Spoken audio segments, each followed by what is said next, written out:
Success. Something many of us strive to achieve for a significant portion of our lives without necessarily stopping to ask what it actually is, what it means to us as an individual. This was me for many years, following a formula that I thought was obvious until at some point I lifted my head up, looked around, and started to question whether or not I was really on the right path, or if I'd just moseyed along rather too casually, assuming that things would fall into place.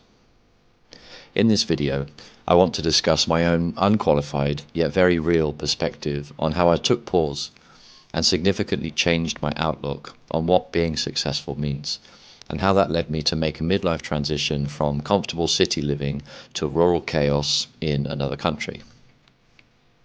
Hi, my name is Carl, and you're watching Let Go and Grow, where together with my wife, Ban, we document our midlife transition from city living in Singapore to provincial farm life in rural Philippines. For many years, I worked a corporate job that almost fleetingly morphed into a 15-year career. For the most part, I enjoyed it immensely. It challenged me. It helped to develop me in ways that built strengths in areas I never thought possible, and afforded me the pleasure of working with some amazing people. It was, however, a somewhat cliche version of what success is. Although I've always considered myself reasonably humble and not someone to show off, I did hold things like position, income, and possessions in reasonably high regard. At some point, probably when I was around 44 years old, I slowly started to realize that I was climbing a ladder without really asking whether or not it was leaning against the right wall.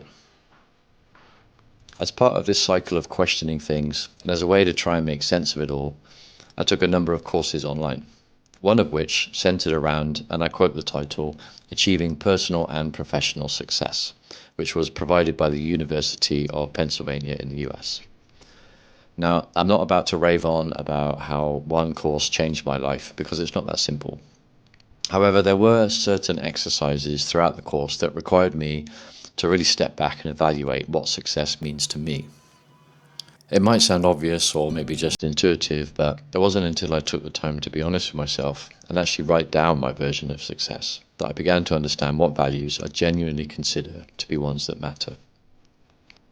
One interesting observation I'll add here is that while my personal version of success didn't include a price tag, I'm also not so naive as to think that money doesn't matter.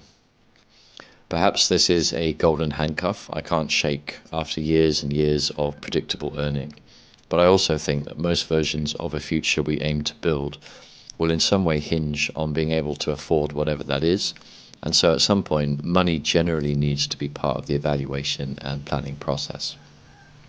So then, what does success look like through my lens? Well, I broke it down into 3 simple key points. First, being surrounded by people that I love. Second, being in good health. And third, doing meaningful work. You may roll your eyes, agree or disagree, and that's fine. It's important that we allow and encourage a personal perspective for many things in life, and there's no exception here. This is what being successful ultimately means for me. As I mentioned, it ended up not being centered around how much I earn, or who might be impressed by seeing how far I'd climbed a corporate ladder, or hearing the lengthy titles those positions afforded. Instead, it ended up being much more grounded in a state of mind. I suppose it could be likened to being quietly content with the life around me, instead of loudly broadcasting some need for affirmation or concerning myself with the perspective of others and societal expectations. What then, after realizing I might have been leading myself down a slightly delusional path, might I do about the new predicament I found myself in, where in order to find success, I would need to make some significant changes? Well, basically, I sought to make those changes. That's why last year, at around 45 years old, Van and myself made the commitment to move countries. We bought a farm and gave up our careers to move from Singapore to the province of Negros Occidental in the Philippines. The farm helps to tick all of my boxes for success. We're surrounded by people with a true passion for the land and the work they do. We work hard and stay healthy, and we find great meaning in seeking to build something that's both sustainable and community focused. Incidentally, in case it appears that we gave up our lives for my reasoning, Van was a teacher back in Singapore, and I appreciate that this already provided her meaningful work that she loved. But our move has also afforded her time to pursue her master's in educational management, with the aim to circle back to the teaching profession once the farm's up and running. And that said, despite a huge learning curve, long days, and a lot of uncertainties, we both feel that we've navigated to a more true path. And although we're starting again, it feels like we're already ahead of our previous status, with the freedom and the sense of purpose that we're filled with.